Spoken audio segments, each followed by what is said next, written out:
Bonjour mes gourmandis, j'espère que vous allez bien. Moi ça va super méga giga bien, je suis au taquet. Taquet. On se retrouve pour une nouvelle vidéo, une vidéo gourmande, une vidéo estivale. J'en bégaye et j'en bave d'avance. C'est dire que ça va être bon, si c'est réussi. Ça c'est un autre délire. On est sur une vidéo aujourd'hui un peu crash test parce que c'est un blog culinaire que j'adore qui s'appelle Empreinte Sucrée, sur lequel j'ai vu passer une photo de Charlotte aux fraises que j'ai trouvé juste canon et je me suis dit allez vas-y bingo, c'est l'occasion de parler d'un blog que j'adore et c'est l'occasion de tester une nouvelle Charlotte aux fraises d'une façon que je ne suis pas habituée à la faire. Je sais pas si c'était super clair mais en bref on se retrouve pour tester cette recette. Allons-nous réussir, enfin vais-je, parce que je suis toute seule, réussir à la reproduire? Écoutez, je l'espère parce que clairement elle a l'air particulièrement bonne et surtout très jolie, vous verrez ça dans le résultat final. C'est toujours pas clair hein. Et tant que j'y suis, j'en profite pour vous rappeler que mon nouvel agenda 2021-2022 est sorti. Vous pouvez le retrouver en librairie, dans les grandes surfaces, mais aussi et surtout si vous voulez un exemplaire dédicacé, il est disponible sur ma boutique www.l'atelierdroxane.com, sur laquelle vous pourrez également retrouver notre nouvelle collection de textiles et notre collection spéciale rentrée 2021-2022. Donc si vous êtes prêts, vous n'avez qu'une chose à faire, suivez-moi. C'est parti! Donc le but de cette vidéo, ça va vraiment être de suivre sa recette à la lettre. Donc déjà, la première étape, ça va être le biscuit cuillère. Alors personnellement, c'est une recette que j'adore faire. Je trouve ça hyper simple, hyper rapide. Et même sans parler d'une charlotte ou d'un autre dessert, vous pouvez faire les biscuits cuillères individuels et les manger pour le goûter. Et c'est juste de la bombe atomique. Quand ils sont faits maison, c'est franchement à se taper les fesses par terre. Donc en fait, le biscuit cuillère, on est sur un biscuit qu'il faut pas trop agresser, qu'on travaille vraiment délicatement avec amour. Et donc je pense que c'est pour ça qu'elle nous dit de d'abord colorer les jaunes d'œufs. Ça va éviter d'ensuite devoir mélanger toute la préparation plus longtemps pour colorer le tout. Donc ce qu'on va faire, on va commencer par colorer les jaunes d'œufs. Donc ça après c'est vraiment optionnel, hein, c'est pour le visuel final. Donc si vous n'avez pas de colorant, vous pouvez squeezer cette étape. C'est très étrange hein, parce que du coup on n'a plus l'impression d'avoir les jaunes d'œufs. Hein. On s'équipe de notre robot ou de notre batteur électrique et on va faire un peu comme une meringue française. Donc on a les blancs d'œufs et le sucre. On va venir verser les blancs d'œufs dans le bol de notre robot. Et vu qu'on est sur une meringue française, ce qu'on va faire, c'est qu'on va fouetter les blancs. On va attendre qu'ils moussent et ensuite, progressivement, on va verser le sucre jusqu'à l'obtention d'une meringue bien ferme, bien brillante, bien lisse qui va former le fameux bec d'oiseau.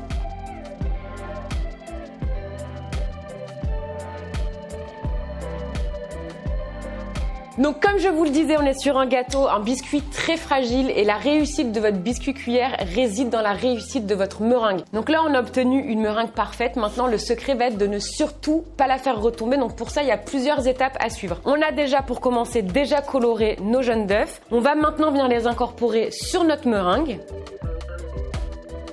Et alors là, vous allez vraiment venir fouetter très brièvement, on va mettre 3-4 coups de fouet juste pour que le jaune s'incorpore.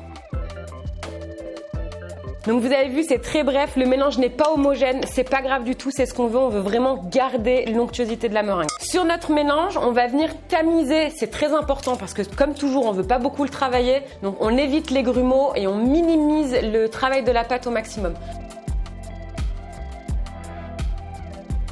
On s'équipe de notre amie Maryse et on vient incorporer tout ça très délicatement pour conserver l'onctuosité de notre biscuit cuillère. Là, si vous n'avez pas compris les gars, je peux plus rien faire pour vous. Et honnêtement, je suis trop contente parce que j'ai vraiment obtenu la couleur parfaite. Alors vous voyez, quand vous colorez vos jaunes, ça va sortir un peu rouge. Mais après, vu que ça se mélange au mélange précédent, on est sur quelque chose de très clair et de très doux. On a terminé d'incorporer nos poudres non sans souffrance. J'ai failli m'étouffer. Donc vous voyez, on a un mélange qui reste très fluffy comme de la meringue et c'est exactement ce qu'on veut. Là, on a vraiment la consistance du biscuit cuillère parfait. Donc on arrête de travailler tout ça et on va venir pocher sur des plaques de cuisson. Nous allons utiliser notre biscuit cuillère sur les deux plaques de cuisson. Sur la première, nous allons faire une bande de 31 cm de long sur 12 cm de largeur et sur la deuxième plaque, on va pocher un cercle de 20 cm et un cercle de 18 cm. Donc j'ai préparé mes petits tracés à l'avance, comme ça me permettra de pas m'emmêler les pinceaux et d'être sûr d'avoir suffisamment de pâte. Donc vous pouvez directement mettre votre pâte à la cuillère à soupe et ensuite l'étaler. Moi je vais la glisser dans une poche à douille pour pouvoir ensuite la lisser plus facilement.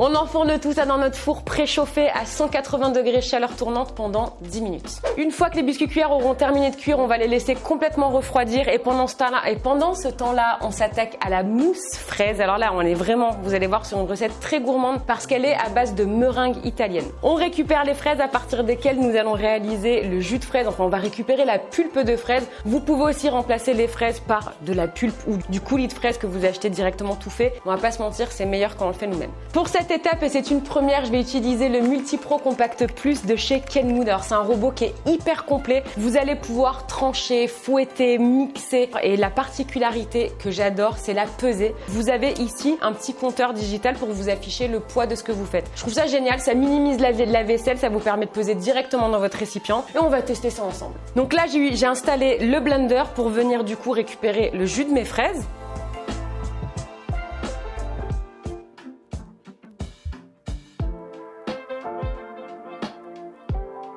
Ok, bah écoutez, en quelques secondes, on a obtenu notre petit jus de fraise 100% fait maison. Avant de commencer notre meringue italienne, on va venir placer nos feuilles de gélatine dans un grand bol d'eau froide pendant au moins 10 minutes. Et on va s'attaquer à la meringue italienne. Dans une petite casserole, on vient verser de l'eau. Sur l'eau, le sucre.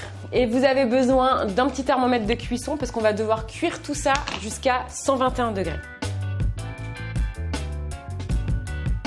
Quand le sirop atteint 114 degrés, on récupère les blancs qu'on verse dans le bol de notre robot. On les fouette à grande vitesse pour obtenir des blancs en neige. Et une fois le sirop à 121 degrés, on vient le verser délicatement sur nos blancs montés et on fouette à vitesse maximale jusqu'à l'obtention d'une belle meringue italienne.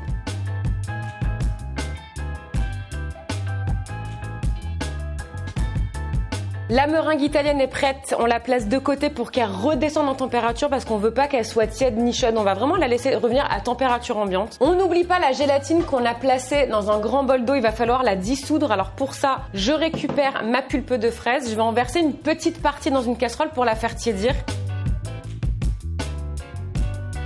On peut aussi à ce moment-là, si on le souhaite, c'est optionnel, ajouter 28 g de sucre. Comme ça, il va fondre, il va vraiment bien se mélanger avec notre pulpe de fraise. On essore notre gélatine et on l'ajoute à notre pulpe tiède.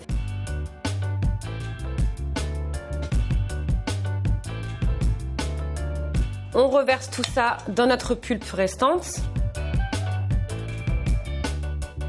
On va s'attaquer à la chantilly, puisque qui dit mousse dit crème montée en chantilly. Toujours la même astuce, surtout que nous sommes en été. Avant de réaliser votre crème chantilly, vous allez placer le fouet et le bol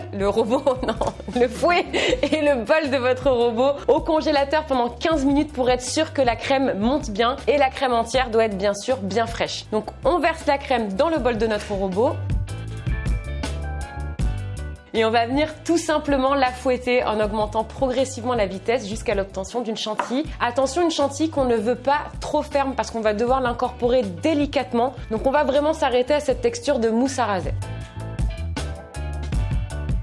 La chantilly est prête, donc on a vraiment une texture mousse à raser, pas trop ferme. On va faire le test de la chantilly sur Johan.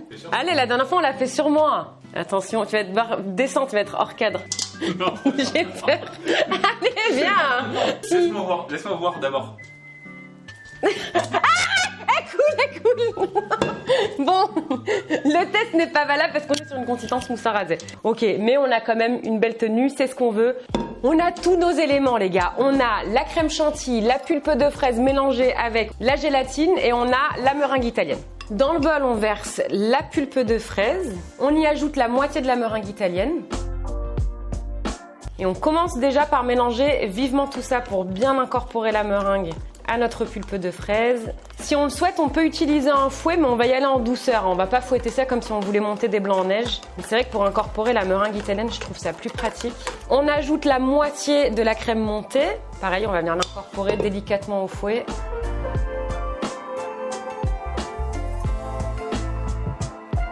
On ajoute toute la meringue restante et du coup on termine avec toute la crème montée restante. On a terminé notre mousse, on a vraiment une consistance qui est top pour la mousse. On est quand même sur du fluffy, elle est pas trop retombée. Et j'avoue que je suis assez surprise parce que c'est vrai que généralement quand on fait les mousses, on a beau les travailler délicatement, on est sur quelque chose qui retombe de fou. Et là, je pense que c'est grâce à la meringue italienne, on a une mousse qui garde vraiment tenue. On va pouvoir s'attaquer au montage de notre charlotte aux fraises. On s'est équipé d'un cercle à vacherin pour le montage. Donc c'est un cercle de 20 cm de diamètre sur à peu près 6 à 8 cm de hauteur. Vous pouvez varier selon ce que vous avez. Je l'ai chemisé avec du film rhodoïde pour être sûr que mon biscuit ne colle pas au cercle et ce serait clairement la caca, la tata, la catastrophe.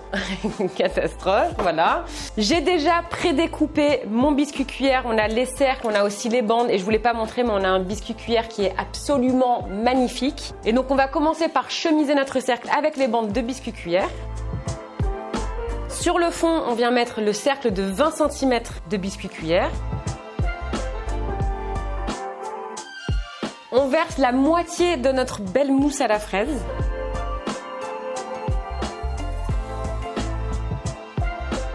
J'ai découpé 125 g de fraises que je vais venir verser directement dans ma mousse. Donc là, c'est vraiment le côté gourmand de la charlotte aux fraises qu'on adore. Et là, vous voyez, c'est là qu'on voit que notre mousse, elle a vraiment une très belle tenue parce que les fraises ne coulent pas, quoi. On récupère notre cercle biscuit cuillère de 18 cm et on va venir le placer sur notre mousse. On appuie légèrement, vous voyez, pour faire remonter un peu la mousse pour bien intégrer notre biscuit. Et on termine avec la mousse restante qu'on verse sur le dessus.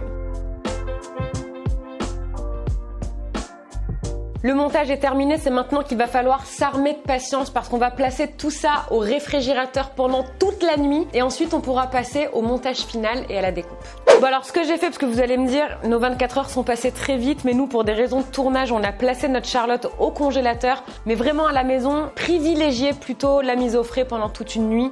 Vos fraises n'en seront que meilleures à la dégustation. Pour le montage, on a découpé à peu près 500 g de fraises. Après, il faudra ajuster vraiment en fonction de la taille de moule que vous avez utilisé si vous avez modifié les dimensions. Et on va venir faire la même décoration, c'est-à-dire poser vraiment de façon aléatoire les fraises pour avoir un effet de plein de fraises dans un panier.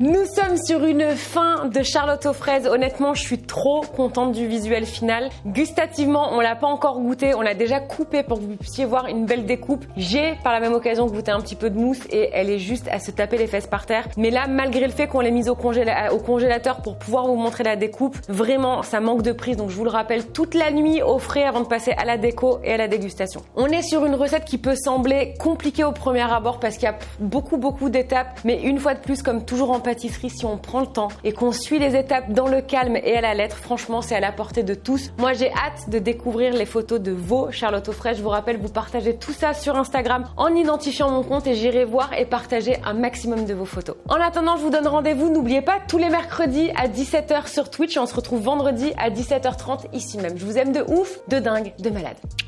Ciao!